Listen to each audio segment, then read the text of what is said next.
Ikusi ze gerutzu aurpegia daukaten bi umek hauek, beren lehenengo jaunartze egunean ateratako argazkian. Ikusten duzuenez, argazkia amamaren egurrezko komodaren gainean dago. Amamaren hiloba kutunak izan dira betidanik.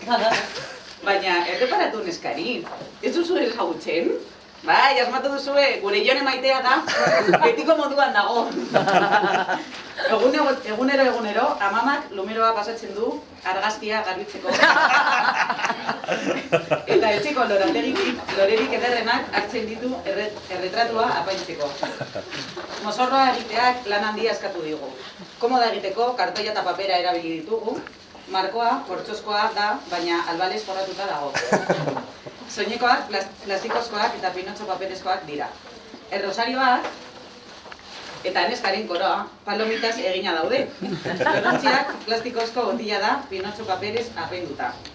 Ikusten duzuenez, lan handia egin dugu asmorik onenarekin, zuen gustokoa izatea espero dugu. Txalo bero bat,